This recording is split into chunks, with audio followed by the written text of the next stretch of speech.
Van Zandt. So quick round of applause.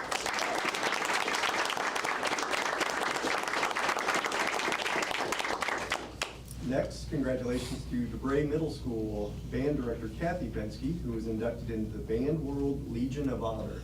Only 8 inductees are recognized with this special award of the John Philip Sousa Foundation each year. Nominees must have at least 15 years' experience teaching band and have demonstrated their involvement and dedication to bands and band music on the local, state, and national level. Congratulations to Kathy. Yeah.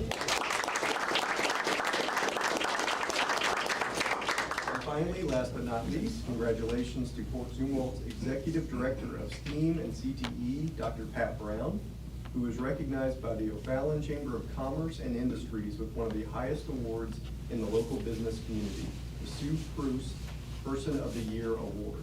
In the announcement, the Chamber recognized Dr. Brown for his passion for innovation in education and called him a champion for career education programs that connect students to real-world opportunities, bridging the gap between the classroom and the workplace. Congratulations to Dr. Brown.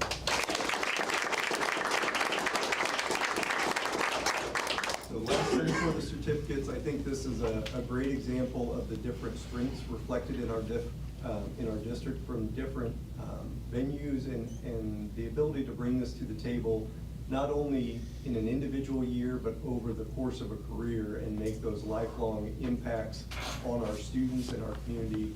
So I deeply appreciate everything that you all individually have done to contribute to what makes our district great. And congratulations to you as well from the board. And with that, we've got some certificates to go.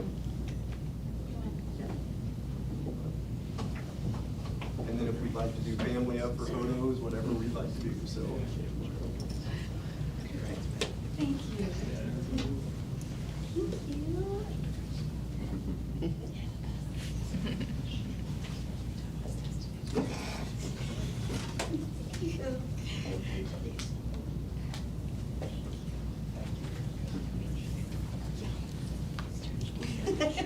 Thanks, Mrs. Powers.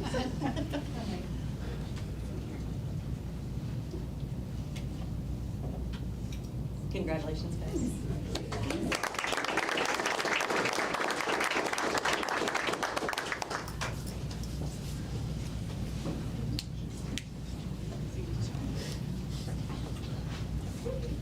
All right, and then also just to briefly note, today is also obviously Board of Education Recognition Day/month, and as always, our schools do a wonderful job putting together some items to show their appreciation for the dedication and the volunteer spirit that each of you brings to serving in the Fort Zumwalt School District. So our deepest appreciation to you as board members.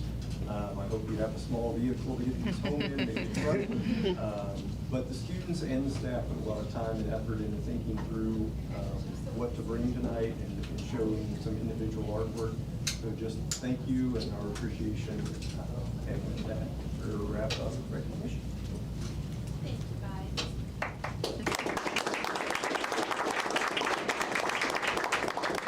I need a motion to approve the consent agenda as presented. That's Marion, second please. Ms. Burke, all in favor say aye. Aye. Any opposed? And we're on to financial reports. All right, thank you.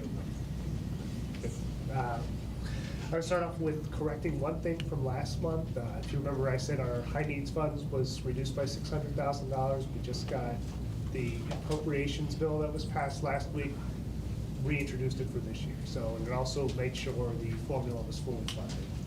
It's a little different. I don't know if you follow the state legislature that much, but this is pretty much the earliest they've ever had that appropriations bill done. Like, we normally have to wait till May, so that was good to find out now.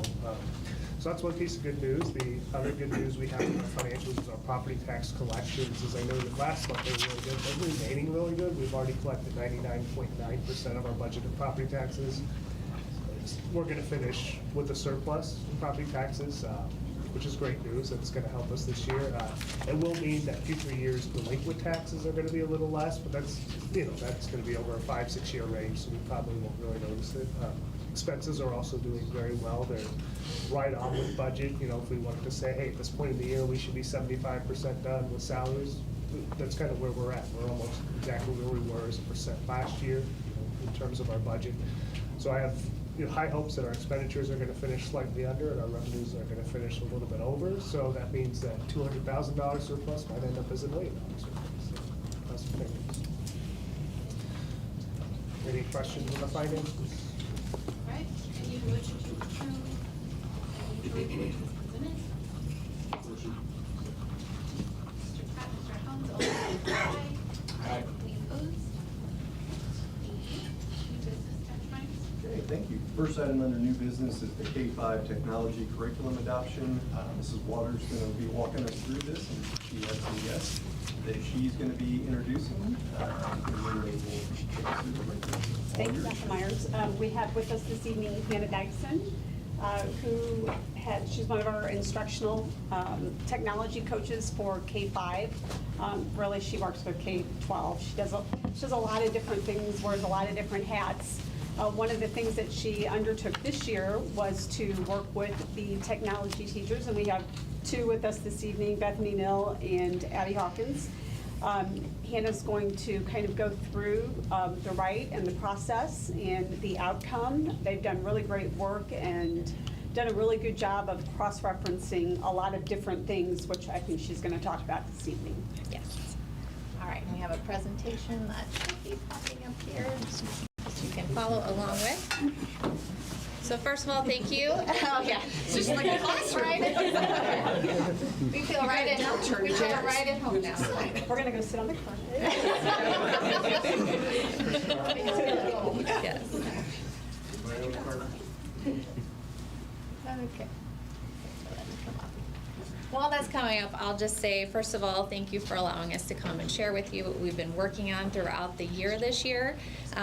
We have all of our 16 tech teachers, we had 8 help us rewrite curriculum. We split up into a K-2 team and a 3-5 team, although we spent some time working together as well to make sure that everything was aligned. K-5, like they said, I have 2 teachers with me here to help present, but I also have some representatives in the audience as well that they can wave that are also here to, that were on our team that are here to share their support too. There we go. Okay. So those were our 8 team members. I also put down who we helped with cross-curricular. What we tried to do was make sure that we could pinpoint where the elementary technology curriculum was supporting other content areas as well. So I worked with the curriculum coordinators and all the different content areas to see how we were supporting ELA, math, science, and social studies. And then I also worked with the district MTSS team to see where we could incorporate Leader and Me into our overall curriculum, which Bethany will be talking about a little bit more later as well.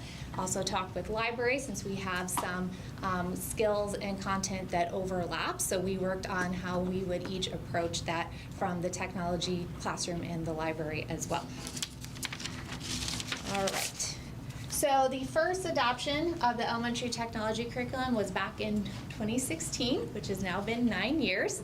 And actually these ladies here have been tech teachers for all 9 of those years.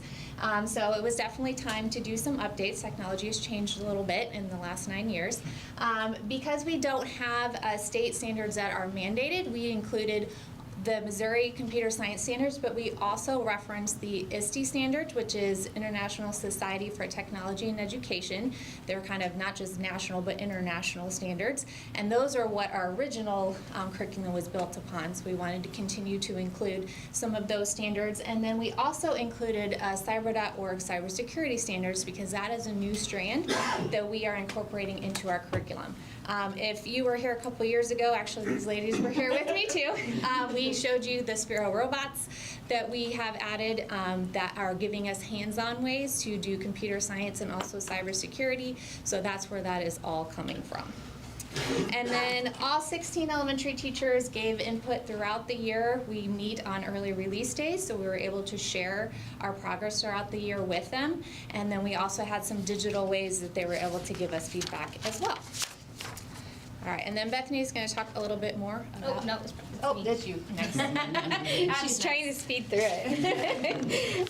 So we were we were given 20 additional minutes each week with our students per class, and that has allowed us to do so much more when we were looking in for the curriculum. So here's some changes that we made, and we really bulked up what we have. So keyboarding turned into tech fundamentals. So we're not just teaching them the keyboard, we're doing software, hardware, troubleshooting skills. And then we had digital citizenship, where we started to divide it into 3 pillars. So we've got digital literacy, and then digital leadership, as well as cybersecurity, because we know digital citizenship is so big. We divided it down. Google applications for education. Well, we decided we wanted to be less specific, program specific, and more skill-based, skill acquisition. So we decided to change it into creative communicator, where they would utilize tools like Google to create and use for good, as well as innovative designer, where you're doing that engineering process. So a lot of STEM robots comes into play here.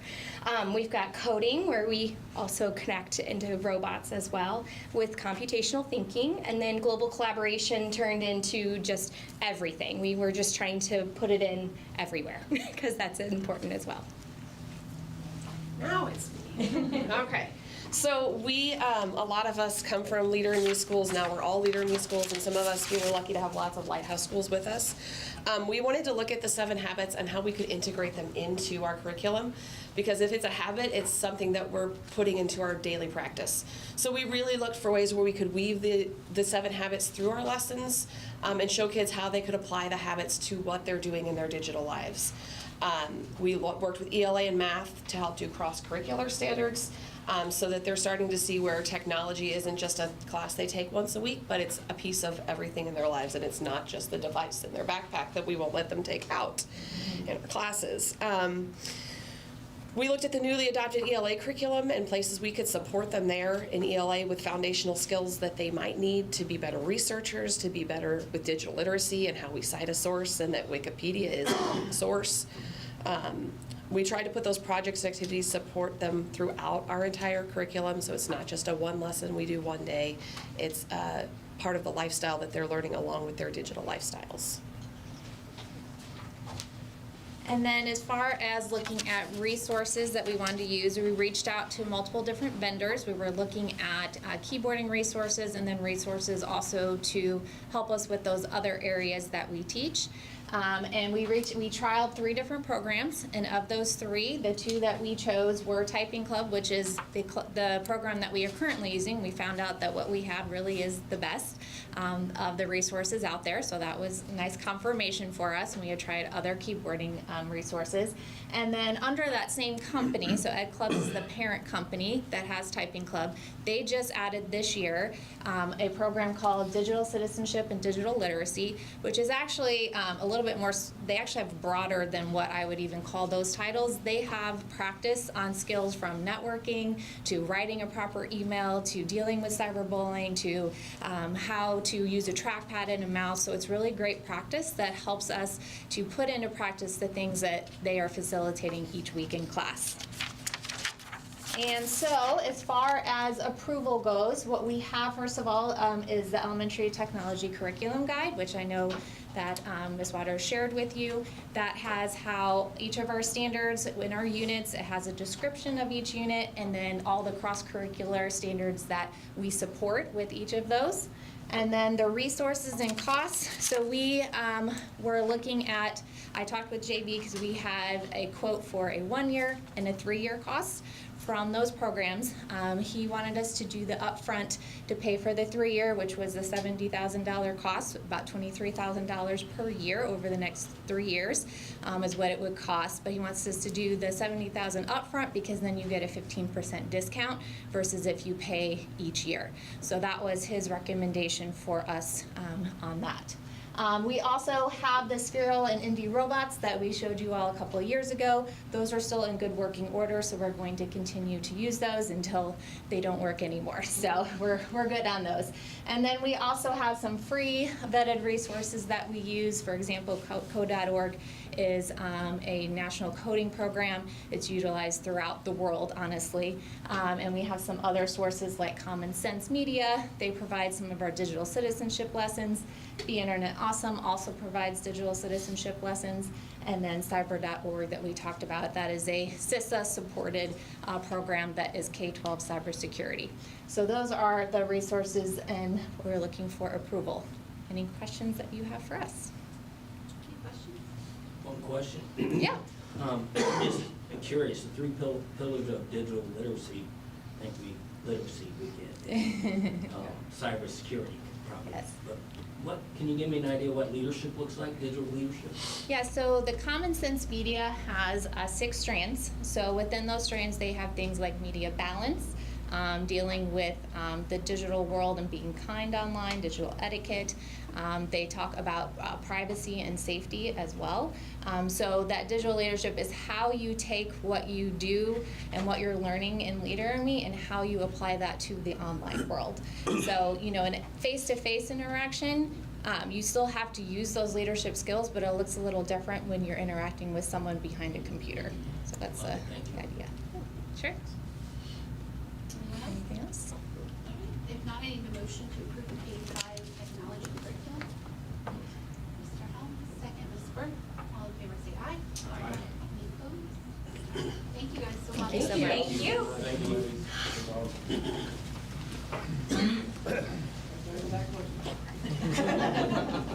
Next item is the resolution authorizing the issuance of general obligation bonds. This is the follow-up of what we discussed at our last meeting as well. Lorenzo Boyd with Steeple is here. Lorenzo, you want to introduce the rest of the team that's with you? Yeah, wherever you feel comfortable, and then Brian's going to walk us through. Good evening, everyone. I'm Lorenzo Boyd, Managing Director of Public Finance for Stiefel. I also have my attorneys, Sean Flynn, and a new attorney who you guys haven't met before, Nick Weaver. So he's new to the firm of Gilmore and Bell. They provide all the documents and the legal documents on the transaction. So I don't know, Brian, if you want to get started, you want me to get started? I mean, I don't know if there's too much to share that we didn't share last month. Yeah. It's, I think the big thing is, this is a little different resolution. It sounds like we didn't do it last time we issued, but this is just parameters because we're still a few weeks out. So, you know, Lorenzo promised me a 1% interest rate, but he's not sure if that's going to happen. As Brian mentioned, so in the past, what we've done is always come out to your board meetings where we had the bond issue already priced. We really wanted to get this transaction in before the April elections, before people were coming to, for the flood of municipal bonds were coming to the market. So what we're doing here is passing a parameters resolution. We're going to price the transaction on March 26th and then close it. So that's when we set the final interest rates. So about a little over a week from now, we're going to price the transaction, set the final interest rates, and then we're going to close on April 8th, and that's when you'll get the proceeds from the sale of the bonds. We're doing $50 million at that point. One of the things I'm really proud of, too, is we went through the rating process with Dr. St. Pierre, Dr. Myers, and Brian. We were affirmed our underlying rating. At the time I came to the last board meeting, we hadn't gone through that process yet, so we affirmed our underlying rating of AA-, which is probably in the top 15% of all school districts that are rated and have a rating for municipal bonds from Standard & Poor's. Then we also got the direct deposit program rating. So we're looking for a great sale on March 26th. We have a great office in O'Fallon, Missouri, who's looking to sell a lot of bonds locally. I think on the last issue, we sold over $2 million to the community all over St. Charles County. So we're hoping that with this $50 million, we'll probably be able to hit that mark as well. So we're excited, and all we're doing is asking for to approve the resolution for us to move forward with these parameters, and then we'll be set the price on the 26th and then close on the 8th. And interest rates are still very good at this point. We've had some great movement in the market, so I think if we can just keep that steady pace. And also one thing I want to add too is, We actually are, this bond issue is going to be a little bit different than the previous ones where we went out 20 years. But because we've had some great growth, we're actually going to be able to pay this bond issue off by 2032. So this is technically just a 7 or 8 year transaction. So we're going to be able to pay off all 15 million within the next 7 to 8 years instead of going out the traditional 8 to 20 years. And I've never seen it happen, but right, if the parameter, if something changes drastically in the market and the parameters are no longer in there, we wouldn't issue, we would come back in a month and either say, hey, we need to re-examine this or go out again. But Right. that would take something drastic like COVID or, just a horrible tragedy. So let's, yeah. So with that, we're just asking for a resolution to, the passage of the resolution, then we'll be all set the price on the 26th. Any questions? All right, if not, any motion to approve the resolution authorizing the issuance of the general obligation bond. Dr. Marion, second. Mr. Helms, all in favor say aye. Aye. Any opposed? All right, thank you. All right, thanks, everyone. Thank you, guys. We're going to stay with Brian as well. Brian has a new system that we want to talk about as a health insurance option for our staff. This is also something that has come up from staff feedback over the years, and is something that we talked about with Brian coming online to the district this year. So I'm really excited for him to walk this option through because it's something that exists in other areas of the workforce and in other districts, but we do not currently offer. So I feel like there'll be pending approval. I think there'll be some help also from a recruitment and retention standpoint. But Brian, if you want to walk us through, that'd be great. Yeah. So what we're offering is we currently have a traditional PPO health plan, your deductibles, your copay. We're going to offer a second option, which is a high deductible health plan. No copays, you just have your deductible. Once you hit it, everything's covered, but the name is high deductible. What we're looking at is a $5,500 individual deduction, $1,100 for your family. The way that's going to work out is the premiums are about 15% less. So if you're covering your family, that's roughly $100 a check you'll save if you move to this plan. We're going to be very clear and careful in our advertising of it because just like I said, you switch to it, all of a sudden you have a high deductible. So we don't want people switching for $100 that are then going to get hit with a $5,000 bill because, they're injured more or, just something. You typically know if you have a lot of prescriptions or you go to the doctor a lot. We can't prevent the freak accidents that do happen. I've always been on a high deductible plan, and it does happen. Your son breaks his leg, and you're going to hit the deductible that year. But most years you're not. So, but as Dr. Meyer stated, the big thing about this is for the recruitment and the retention. It's going to be a little less scary when people see our family rates. There's a lot of people that are just used to having a high deductible plan now, so they're coming over here with, they already have an HSA that has a few thousand in it, and they just want to continue it. The other thing we'll be able to do, because as I noted now, it's 15% lower, the premiums. Right now, we pay $800 per month per employee only on the plan. Well, that's going to be roughly, $100 or so less. We're going to take that and put that in the HSA for the employee. So we're still paying $800 per employee on the plan. It's just with that lower premium, now they have money in their HSA. And part of the reason for doing that is it keeps everyone's PSRS health insurance the same. We get our health insurance added onto our salary, making sure it stays $800 for every employee. It's fair. PSRS gets pretty angry if you don't do that. So we want to keep that. And the best part, like I said, is we're putting it in that HSA. So they're going to have $1,400 to $1,500 loaded onto their HSA every year. And I'm going to suggest that family you take from the savings, that $100 a check, put that in your HSA too, and then start to build it up. When anyone joins the plan, I'm going to say I recommend you at least save up your deductible before you take the savings. But I'm very excited to offer it. We'll have the final amounts in the summer, what it'll be, because we still don't know what the premium is going to change for the main plan. If it's $820 next year, that's going to change all of our numbers a little bit, but we just want to get this going now so we can start the education before open enrollment. We have kind of a voluntary open enrollment over the summer for those people that want to take time during the summer for it, and then as well as an open enrollment once the school year starts. But we want to get that education out there because most people prefer to do open enrollment over the summer. We want to be ready for them and meet them with our explanations. But overall, I think we're very excited to implement this. Great. Any questions? I have a question.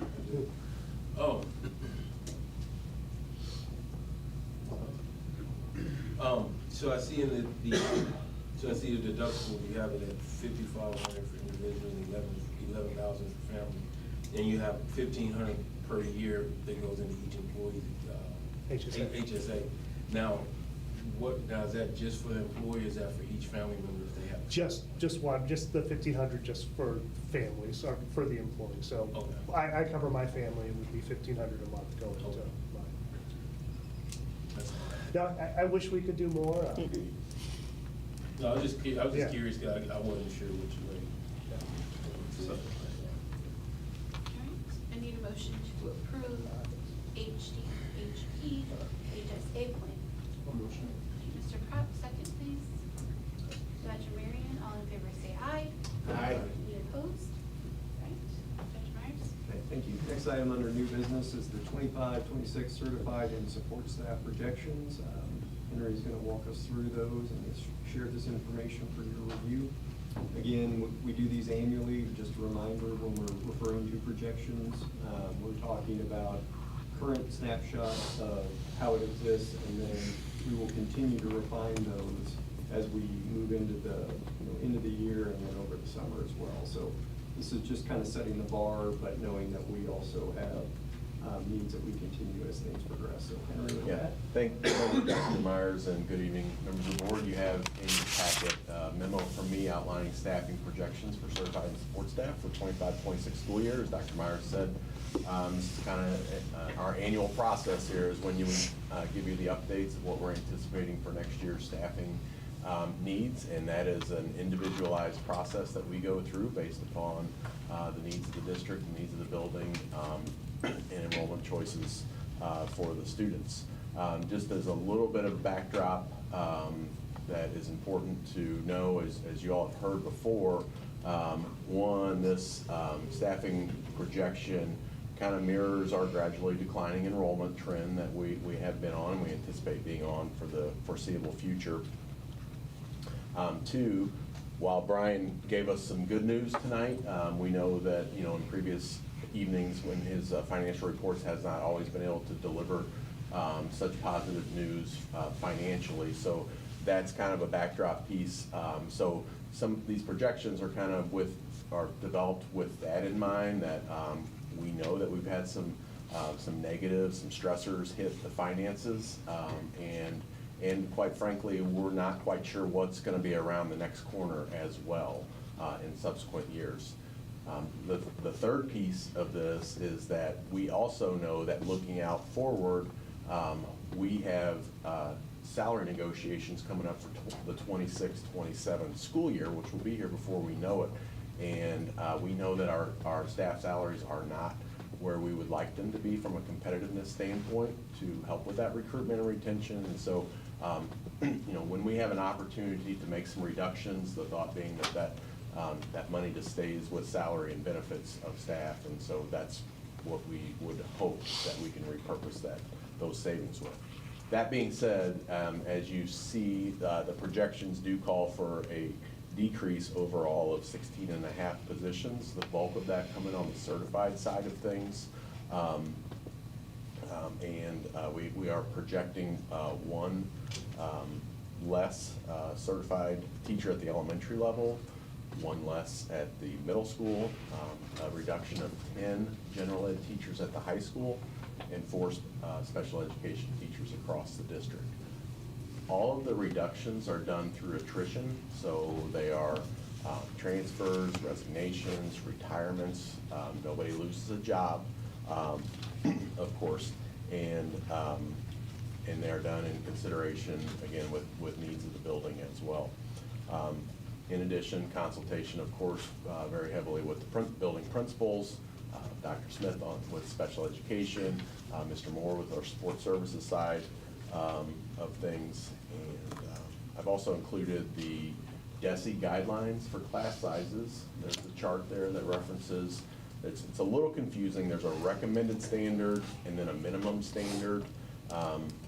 In most cases, we're at that recommended standard. We kind of stay within that threshold. That's your premier threshold that you look to meet. We're pretty close to that. In most cases, the minimum standard would be that number that we never want to exceed in DESI's eyes, okay? And when the schedules all come to fruition, we are within that minimum standard and again, usually much closer to that recommended standard. So that's just kind of high-level overview. I'm happy to answer any questions that you might have and talk any more about the specifics of how these numbers were derived. Do you have any questions?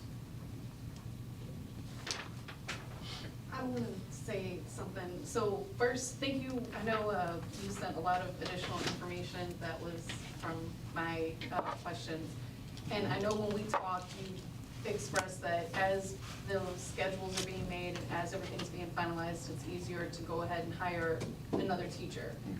And I know you're sending us more information, because while we can't necessarily compare schools to each other, to be able to compare the school to itself for previous years, you know, I feel like there's some benefit there.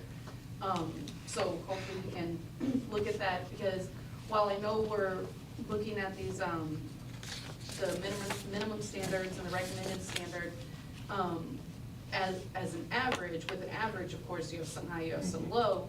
And so I want to, you know, hopefully we can look at, you all can look at, you know, individually, and that, because student success and teacher experience are both affected greatly by class sizes. So I just want to, Yeah. please keep an eye on that. Sure, absolutely. I mean, we absolutely are very considerate of class sizes, and I think, you know, you've seen generally the class size at the K-5 level is listed out in there. That's easier to calculate at this point in time because there are many fewer moving parts, and so we're right under 20.0 K-5. That remains a very good number and is very, you know, generally speaking, is better than our neighbors. What we have at the high school level, it's harder right now to say what those class sizes are, because that big puzzle is still very much information. But And that's just what scares me, yeah. because that's where 10 teachers are coming from. Yeah. So, Yeah. 4 high schools, Yeah. so that's just 5.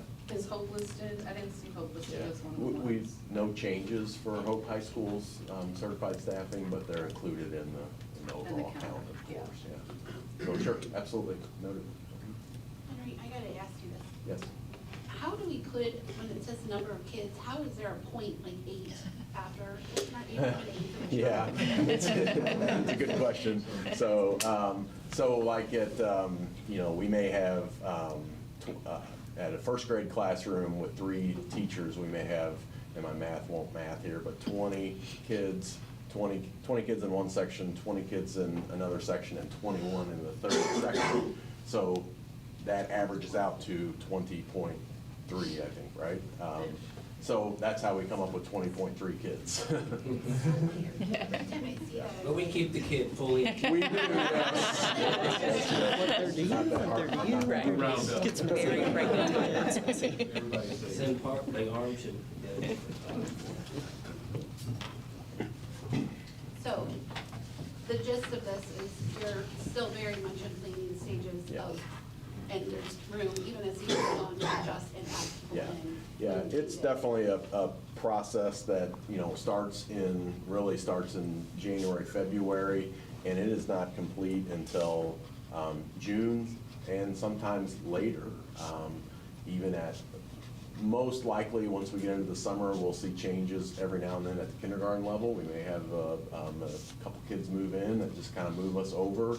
You know, when we get up to a number that we're not comfortable with for kindergarten, we might add a kindergarten teacher. So there's fluidity to it, yes. Any other questions? All right, if not, I need a motion to approve the 25-26 certified support staff reductions as presented.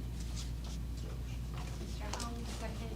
Mr. Pratt, all in favor say aye. Aye. Any opposed? All right, Thank you. And then last item under new business, also with Henry, is the mental health professional agreement. So to walk us through that negotiation Yeah, process.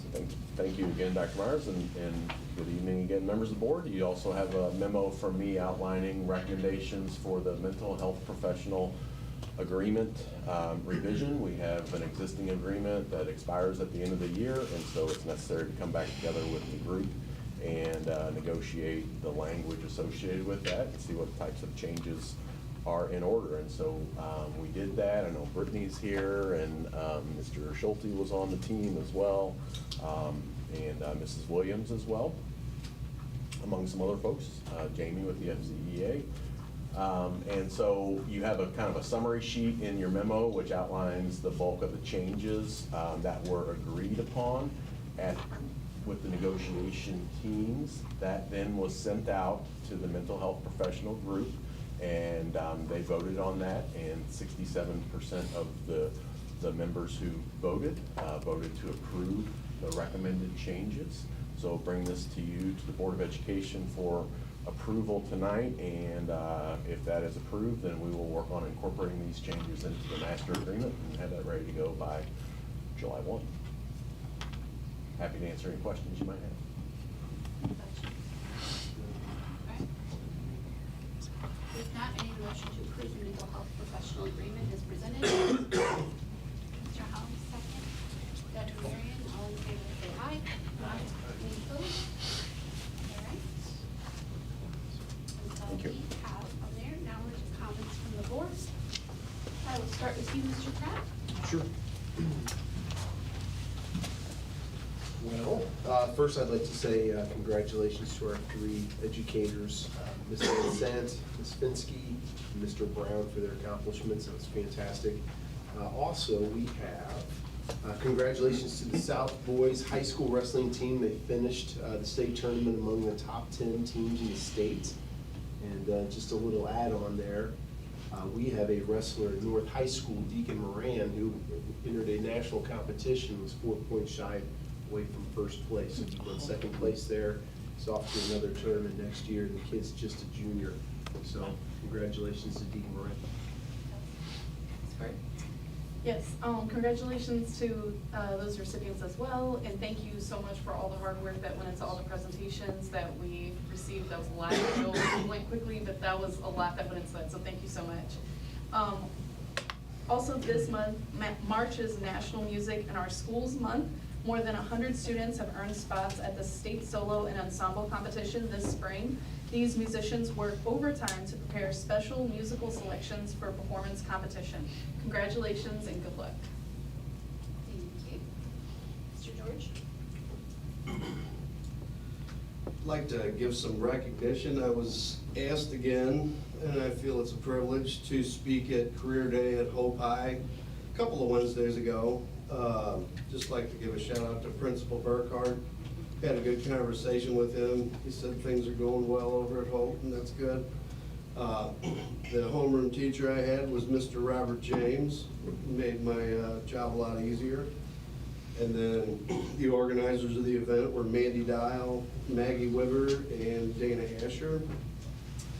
And last but not least, the SRO pitched in with some Google stuff. Andy Lubieski. It was a good event, and hopefully they'll have me back again. Not all that great. Thank you. Again, thank you to the technology teachers, curriculum work. I know it's a lot, so thank you for that. Also, a couple kids to recognize tonight, several actually. We have a South High junior, Shrinik Enturi, who found out a few weeks ago he scored a perfect 36 on the ACT. He's much smarter than me. March 8th, he won the St. Louis area Brain Bee, where he competed against 54 other students from around the region. And in May, he'll compete in the USA Brain Bee. Competition tests students' knowledge of neuroscience and the brain, so it's pretty exciting. Then also our Skills USA winners from the Lewis and Clark Career Center. They had their big event. They earned 6 of Lewis and Clark's 26 medals were from Fort Zumwalt students. Students finished first or second are eligible to compete at state. So we want to congratulate Kyle Lewis Holder and Aiden Bowman. They will compete at state in nurse assisting. Ben Palmer will compete in auto service tech. Rumor James basic health care, and Ava Mulvey in job skills demo. So congratulations to all those students and the teachers who taught. Well, first, thank you to the admin, who are doing a phenomenal job. Tech team, awesome. Thank you so much. You're doing great as well. And everybody else who came out, thank you for coming out tonight. I do want to give a congratulations to the North High boys basketball team. They actually won the district title and finished their season in 2010 before falling in the state quarterfinal this past Saturday to Chaminade. So they had a good run. Definitely, I think, outperformed what people expected them to, so they did a great job. Secondly, congratulations and good luck to the South High girls basketball team. They actually defeated U City this past Saturday or Friday to earn their first ever trip to the state Final Four. So they play Live for Life at 10 a.m. At Mizzou, so this Saturday. Yeah, so if you all are just driving through Columbia, stop by and show some love. And also, I want to say thank you to everybody who contributed to all of this stuff, to us, and you know, of course, for the board appreciation. It's really awesome and very flattering and very much unexpected. So thank you again. I want to give a shout out to Casey Oakley. She is a kindergarten teacher at NG Elementary, and she won the Missouri Association of College Teacher Education for being an outstanding beginning teacher. So that's awesome that we have great teachers to do. And I want to thank the teachers and the kids who did all of this. It was awesome. I know you guys took time out of your day to have the kiddos do it, and we got a really cool video. I don't know if you guys had a chance to watch it. That was so awesome. They took the Golden Girls song, Thank You for Being a Friend, and they had the kids do different stuff with it, but they each wrote their own clip, because I emailed the teacher to thank her, and she said she kind of gave them, like, here's what you need to do, and they wrote the stuff, and she said, you know, they had to come up with it, and it was so awesome. It was so cool. It like made my day. So anyways, greatly appreciated. This is seriously one of the best jobs I've ever done in my entire life. It's very hard sometimes, but it's very fulfilling. So thank you guys very much. And with that, we are going to adjourn and go into closed session. We will not be returning into open session after the closed session. I need a motion to go into closed session in accordance with RMS 0610.021 to discuss the approval of the minutes from February 18, 2025 closed session, meeting and hiring, firing, promotion of personnel. Motion.